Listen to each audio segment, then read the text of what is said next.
Y주 두 개에 담긴 사랑이라는 제목으로 하나님의 말씀 증거하겠습니다. 우리 먼저 옆에 분들과 한번 인사하겠습니다. 이번 한 주도 수고 많으셨습니다. 네, 한 번 더 인사하겠습니다. 성숙한 신앙으로 삽시다. 네, 감사합니다. 전에 한번 말씀을 드렸는데요. IMF는 제 인생에 있어서 굉장히 큰 전환점이었습니다. 그 전까지는 집안이 그렇게 부족한 것 없이 괜찮았었는데 이때 뭔가 조치를 취해볼 시간도 없이 한순간에 망해버린 겁니다.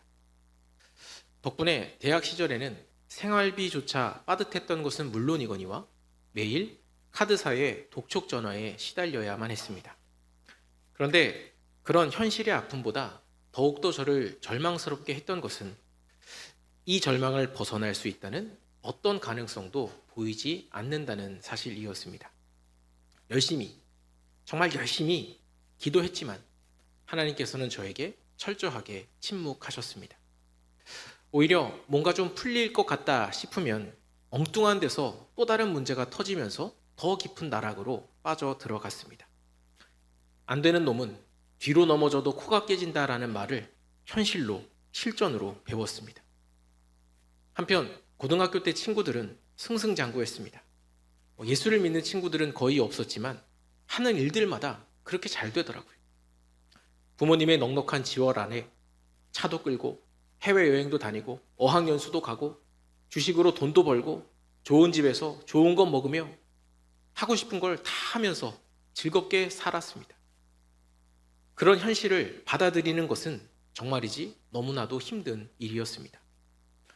그래서 당시 제가 제일 많이 했던 생각은 하나님 도대체 나한테 왜 이러시나 라는 것이었습니다. 나름 예수를 열심히 믿어왔다고 생각했던 제 입장에서 이것은 너무나도 불공평한 결과였던 겁니다. 남들보다 더는 아니더라도 남들만큼은 해주셔야죠. 하루하루가 그렇게 억울할 수 없었습니다. 그래도 한 가지 제 입장에서 너무나도 다행이었던 점은 제가 다니던 신학교의 친구들이 대부분 경제적으로 어려웠다는 점입니다. 여유 있는 친구들이 아주 없는 것은 아니었지만 이 나라 가난한 집 자식들은 다 이 학교에 왔나 싶을 만큼 힘든 형편의 친구들이 정말 많았습니다. 덕분에 서로를 보며 많은 위로를 받았습니다. 억울함이 조금은 덜어지더라고요. 지금 생각해보면 그 시절 제 곁에 그런 친구들이 없었다면 제가 과연 그 시간들을 견딜 수 있었을까 싶습니다. 이렇게 고난의 양이나 종류가 달라진 건 아닌데 주변의 환경에 따라서 더 아프고 덜 아프고 하는 것을 보면 고난의 고통이라는 것은 절대적인 것이 아닌 상대적인 것이라고 볼 수도 있을 것 같습니다. 우리는 그동안 거듭남의 가장 큰 유익인 창조주 하나님과의 인격적인 관계에 대해서 나누었습니다. 하나님을 아버지라고 부를 수 있는 자녀의 특권, 그리고 그런 우리를 인격적으로 대하시며 끝까지 기다려주시는 하나님의 사랑을 배웠습니다. 또 우리의 자유의지를 지켜주시기 위해 하나님이 악과 불의조차 참고 견디신다는 것을 살폈고, 지난주에는 불공평한 현실 속에서 가져야 할 믿음의 태도에 대해서 이야기했습니다. 오늘은 그 마지막 시간으로 삶의 불공평을 대하는 하나님 백성의 자세에 대해서 함께 살펴보려고 합니다. 사람들이 느끼는 억울함의 대부분은 공평과 깊이 관련되어 있습니다.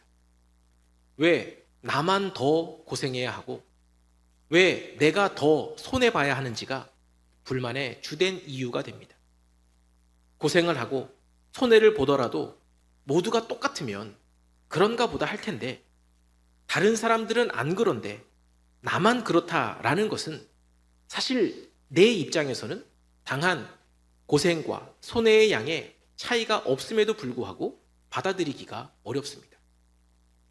그런데 예수 믿는 사람으로서 참 의아하고 난감한 것은 불완전한 사회 시스템이나 개인의 욕심 때문에 생겨난 불공평뿐만 아니라 선하신 하나님도 불공평해 보일 때가 있다는 점입니다.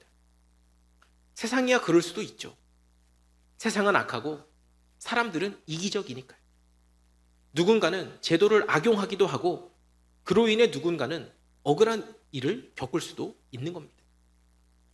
이런 불공평에 대해 안 믿는 사람들이야 내 팔자겠거니 하고 체념하거나 재수가 없었다라고 생각하면 그뿐일 수 있겠지만 하나님을 믿고 그 하나님이 이 땅을 선하게 다스리고 계시며 특별히 사랑하는 당신의 자녀들에게 가장 좋은 것을 주시기를 원하신다고 믿는 우리 그리스도인들에게 이 문제는 결코 간단한 것이 아닙니다. 일반적으로 우리 기독교에서는 하나님의 주권이 매우 강조됩니다. 그래서 불공평의 문제도 이 주권자의 의지 차원에서 해석하려는 경향들이 있습니다.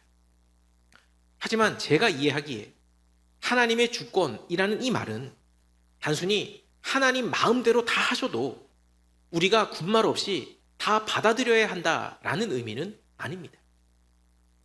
하나님이 우리에게 아무런 의무가 없으신데 그나마 조금이라도 주셨으니 그거라도 감사해야 된다든지 모든 것은 하나님의 것이니까 하나님이 주고 싶은 사람에게 주고 주고 싶지 않은 사람에게 안 주는 것을 가지고 우리가 감히 이의를 제기할 수 없다는 의미는 아니라고 생각합니다.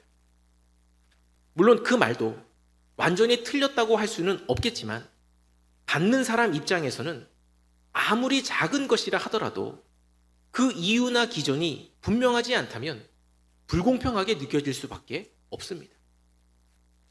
잘 들여다보면요. 사람들이 느끼는 불편함은 하나님과 나와의 관계에서 비롯되는 것이 아닙니다. 내가 그분 앞에서 받을 자격이 없다는 것 인정할 수 있습니다. 물론 주시면 감사하겠지만 내 신앙과 삶을 솔직히 돌아볼 때 설령 하나님이 아무것도 안 주신다고 해도 할 말이 없다는 것도 인정할 수 있어요. 심지어 하나님이 내가 지금 누리고 있는 것들을 다 거두어 가신다고 해도 불만을 가지면 안 된다는 것 역시 받아들일 수 있다고.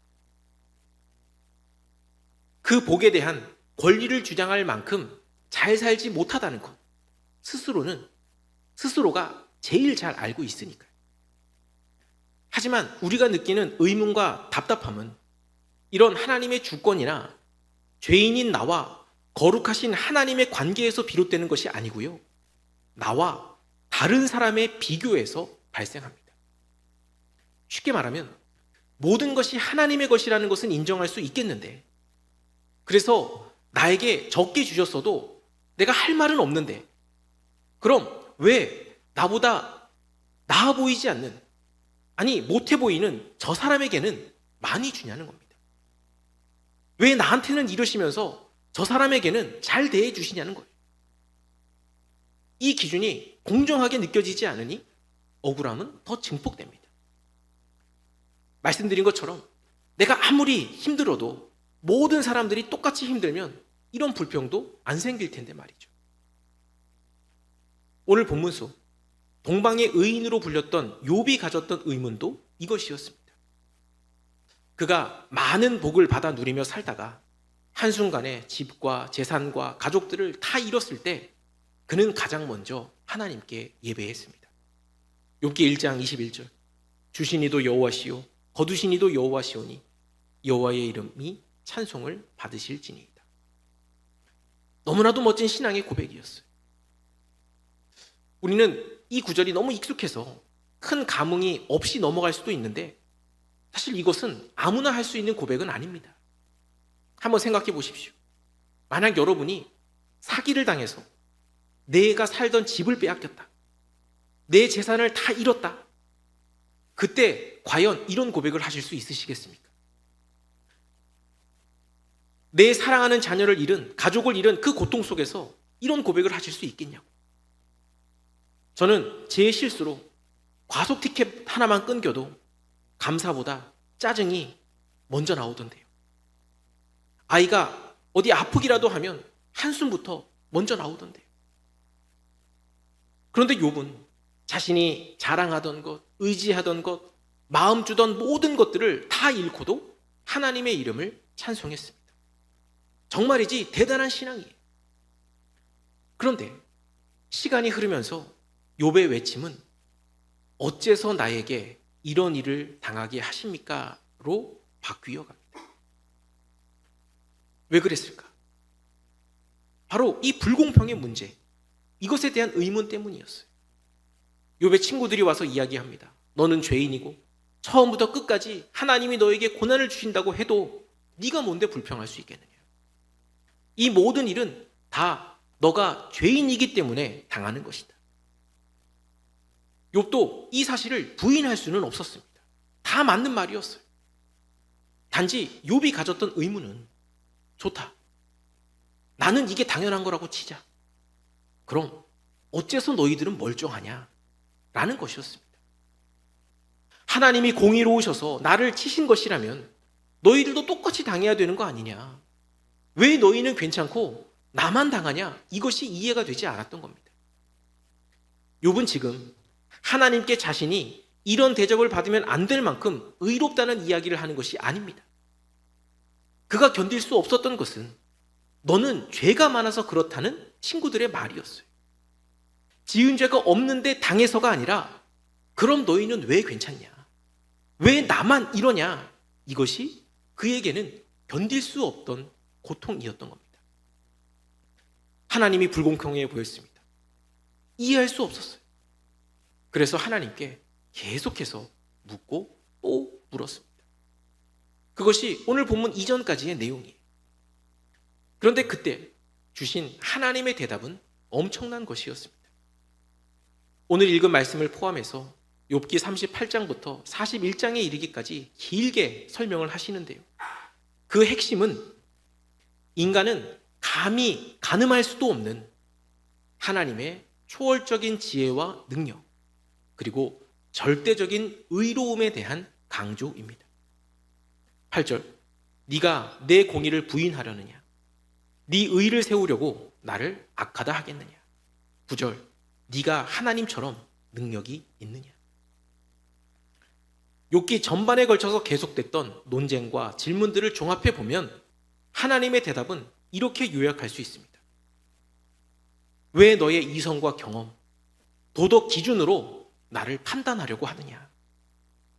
너가 나보다 지혜롭냐? 너가 나보다 능력이 있느냐? 의인은 고난을 당하면 안 된다는 기준은 대체 누가 정한 것이냐? 의인도 고난 당할 수 있다. 그리고 그 고난의 이면에는 피조물인 너희가 결코 이해할 수 없는 나의 뜻과 계획이 있다. 너무 충격적인 선언입니다. 이것은 우리가 평생 당연하게 여겨왔던 도덕적 인과의 틀, 즉 선하면 복을 받고 악하면 벌을 받는다는 공식을 완전히 무너뜨립니다. 하나님은 인간이 만든 도덕의 저울 위에 계신 분이 아니십니다. 우리의 선함이 복의 조건이 아니고 우리의 고난이 벌이나 우리 잘못의 결과도 아닙니다. 즉 이것은 인간의 이해를 넘어서는 하나님의 절대적 주권과 선하심에 대한 말씀인 거예요. 바로 여기가 깨어진 세상 속에서 억울함과 답답함에 머물던 우리의 시선을 다시 하나님께로 돌리게 하는 지점입니다. 우리가 불공평해 보이고 이해되지 않는 이 현실 속에서 그래도 하나님의 공평을 말할 수 있고 그럼에도 낙심하지 않을 수 있는 것은 아무리 생각해도 왜 그가 그런 고난을 당하는지 알 수 없고 그래서 답답하고 억울하지만 하나님은 그 일에 대해 분명 이유를 가지고 계시다는 믿음 때문입니다. 하나님은 우리 각자에게 얼마를 주셨는지 정확히 알고 계시고 그것을 통해 이루고자 하시는 분명한 뜻과 목적이 있다는 것을 믿기 때문에 우리가 하나님의 공평을 말할 수 있는 것이지 아무런 이유도 없이 목적도 없이 사람들에게 아무렇게나 나눠주신 것이라고 한다면 내가 충분히 받지 못해 억울해하는 것은 사실 너무나도 당연한 일인 겁니다. 이렇게 예를 한번 들어보면 어떨까 싶은데요. 저희 아이들이 어렸을 적에 좋아했던 캔디류 중에 마이쮸라는 제품이 있습니다. 이 마이쮸 2통을 사서 아이들에게 나누어 준다라고 가정을 한번 해보겠습니다. 먼저는 큰딸에게 한 통을 통째로 다 줍니다. 그리고 둘째에게는 딱 2개만 꺼내서 주고 나머지는 손이 닿지 않는 곳에다가 올려두는 거예요. 당연히 둘째가 불평을 하겠죠. 이거 너무 불공평해. 왜 언니는 한 통을 주고 나는 2개만 줘? 그때 제가 이렇게 대답하는 겁니다. 내가 마이쮸를 사는데 네가 보태준 게 있냐? 내가 땀 흘려 산 돈으로, 번 돈으로 내가 마이쮸를 직접 사서 내 마음대로 너한테 나눠줬는데 뭐가 문제냐? 불만 있냐? 나의 배려인데 그것도 싫으면 내놔. 이게 내 거지 네 거냐? 감사하지는 못할 망정. 억울하면 나중에 네가 돈 벌어서 사 먹어. 제가 진짜 그랬다는 게 아니고요. 가정입니다. 가정. 그런데 만약 누군가가 저희의 이런 모습을 본다면 어떻게 생각할까요? 입장에 따라 조금은 다를 수 있겠지만 아마도 대부분은 아빠인 저의 횡포 혹은 편애라고 여길 겁니다. 아, 그렇게 안 봤는데 목사님 너무하네, 지독하네 생각하며 저희 집 둘째에 대한 동정심이 생기실 수도 있을 겁니다. 설령 저희의 주장대로 그것의 소유권이 저에게 있고 제 마음대로 하는 것이 합당한 일이라는 것이 인정이 된다 하더라도 평가는 크게 달라지지 않을 거예요. 맞습니다. 이것은 어떻게 해도 공평하다고 할 수 없습니다. 결과적으로 큰 아이와 작은 아이가 받은 몫이 다르니까요. 하지만 저에게 어떤 계획과 의도가 있어서 이렇게 한 것이라고 하면 어떨까요? 사실 둘째는 날 때부터 아토피가 심했습니다. 그래서 색소가 첨가된 캔디류를 먹으면 금세 피부가 뒤집혀 버립니다. 그런데 이 녀석은 먹는 것을 너무 좋아합니다. 절제가 안 돼요. 아토피가 올라오면 얼마나 괴롭다는 것을 알면서도 눈앞에 좋아하는 것이 있으면 일단 다 먹고 봅니다. 제가 이런 아이의 성향을 너무 잘 알아서 그 양을 조절하기 위해 일부러 하루에 2개씩만 준 것이라고 한다면 어떻게 했냐는 겁니다. 그래도 이것이 횡포이고 불공평한 일일까요? 그렇지 않을 겁니다. 이런 목적과 이유가 있다면 이야기가 완전히 달라지는 거예요.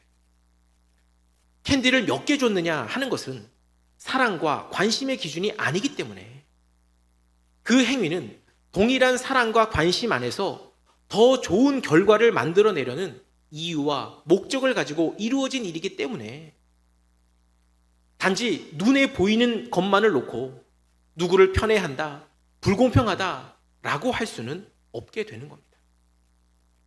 물론 둘째는 불평을 말도 없이 쏟아내겠죠. 언니는 한 통인데 왜 나는 2개뿐이냐고. 어떻게 아빠가 이럴 수가 있냐고. 하지만 그런 둘째 앞에서 제가 아빠로서 여전히 당당할 수 있는 것은 그럼에도 공평하다고 말할 수 있고 내가 너를 사랑한다 라고 말할 수 있는 것은 그 결정 뒤에 딸을 위한 분명한 목적이 있기 때문입니다. 더 나은 결과를 위한 사랑이 담긴 선택이었기 때문이에요. 그것을 알게 되면 제 딸도 감동을 받을 수도 있습니다.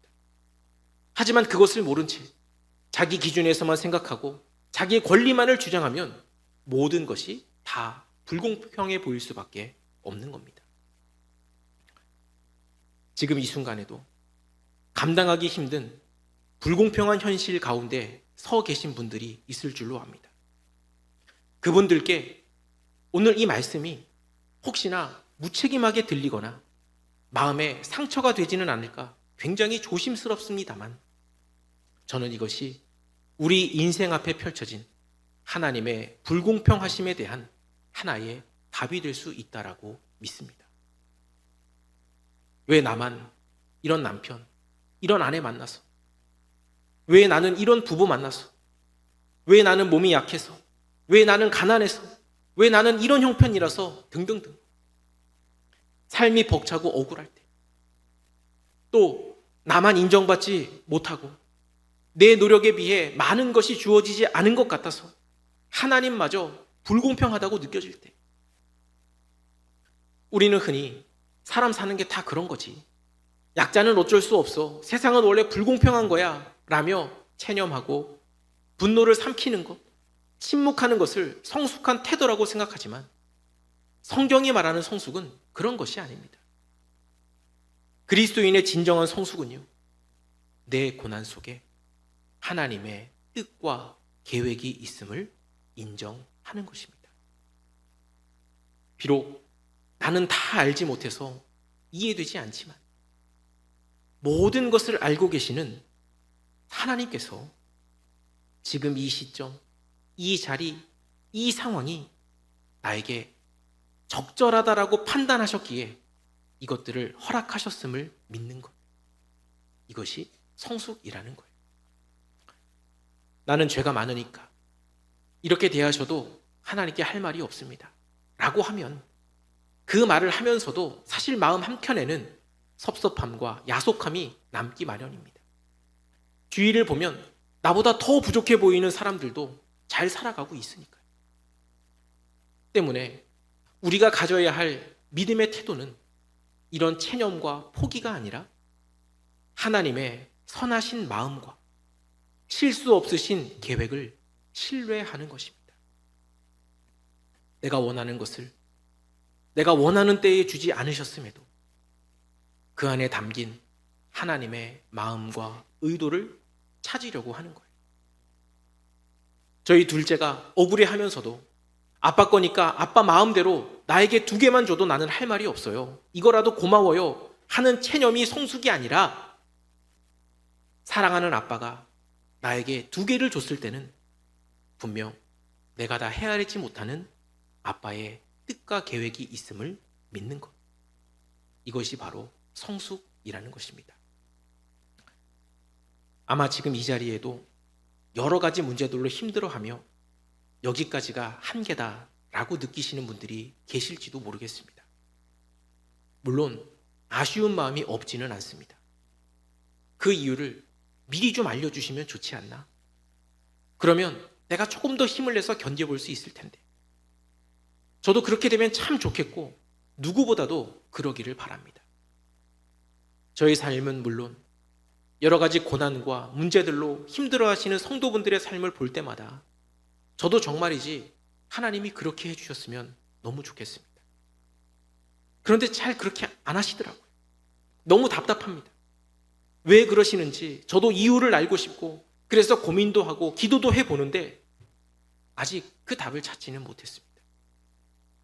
하지만 그럼에도 불구하고 분명하게 말할 수 있는 한 가지, 절대로 흔들리지 않는 진리는, 하나님은 지금도 분명한 이유를 가지고 우리의 삶 속에서 일하고 계시다는 것입니다.